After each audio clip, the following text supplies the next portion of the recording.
waiting for a game like that? On the backs. I have. Those guys have been working hard for a very long time, and we've been close, but it was good to see those guys come out and make some big-time plays. What was different, either in the operation or the way that your guys are running? Well, I just think that, one, Terion is finally healthy, so I think he has just a different gear back there, and I think all of the running backs complement each other, and so during the course of a game, you can get the defense, off track by presenting different style runners. How nicked up has he been? It seems like it was kind of all preseason and early in the year here. Yeah, he's had a couple different injuries, dating back to the beginning of camp, and so it was good to, finally have him full throttle. You mentioned after the Wofford game, I asked you, was sitting him against Wofford a good idea? He said he went in full speed.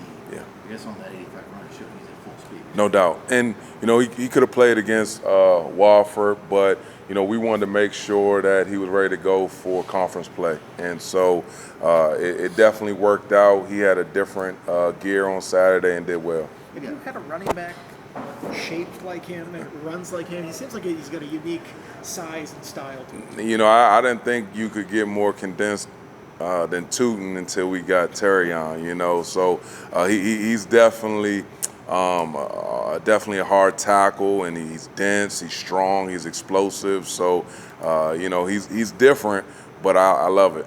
Is his style a little deceptive? I mean, you look at him, you go, he's just going to try to run you over. Mm-hmm. But it looks like he's got some moves. He does. It's one of those things where he's a fire hydrant. So, tackling him, guys don't like to tackle him, and he wears you down, and then he can, make you miss, if you duck your head. And so, I think he is definitely deceptive when it comes to his agility and making guys miss.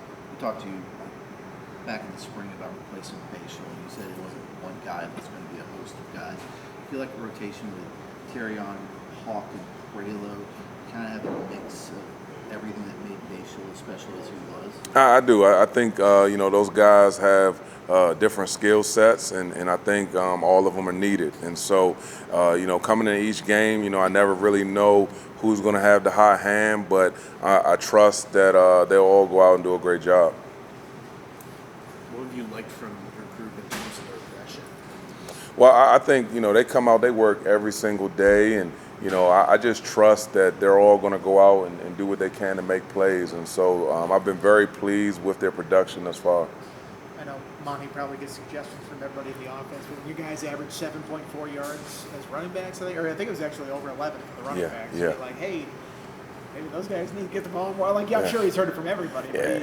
But If running backs touch the ball 50 times a game, we'll want it 51 times a game. So at the end of the day, we're always going to want the ball in our hands, but so are the other positions. And, as long as we're winning, we're good. We're good to go. How about pass catch? It seems like that's been a big thing for your backs this year. Has that been a focus? Has that just been a function of how teams are defending you? Why has that been such a big part? Well, yeah, I think, they've been deep in coverage a lot of times, so the check downs have been there. We always want to impact the game, both running and catching the football, and so we've had our opportunities and we've made the most of them.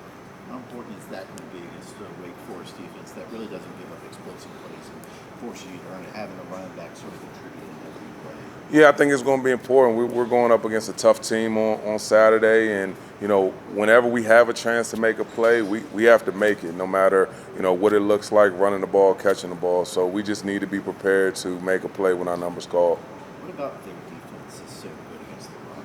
I think they just play well together. They give you different looks. They move a lot up front, and so they're never really stagnant, as a group, and they play extremely hard. So we definitely have our work cut out for us.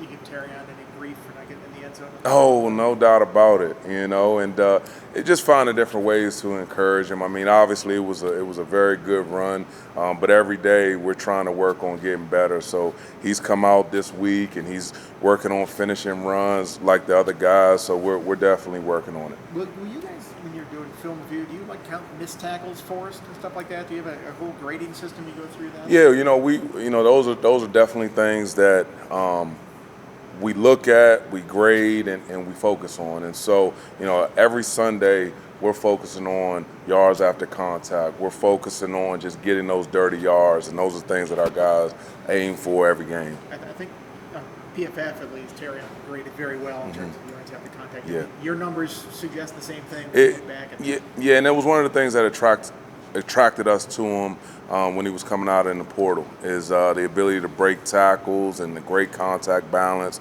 and so hopefully he continues to do well with that. What was the film review like when you guys were going back and watching him plant that defensive back on his back? Surprisingly, that was a misread by him in the run, and so at the end of the day, it was one of those runs like no, no, no, yes, but at the end of the day, I trust those guys to make plays, and, he understood that that's probably not where the ball should go, but every once in a while, they just have to be creative and make a play. Is that where the bully nickname comes from? Listen, he definitely punishes guys when he's out there playing. He's got a different number though on his chain. He's telling me he's got to get a new chain to match his number. Hey, listen, that's out of my pay grade. I don't whatever they want to wear, they got to wear. You had Jeff Overton. He got hurt in bowl preparation last December. Now, how's he been through a lot of recovery? Oh, he's been great. He's been working hard. He's gradually getting better, and hopefully sometime this season he'll be cleared to return.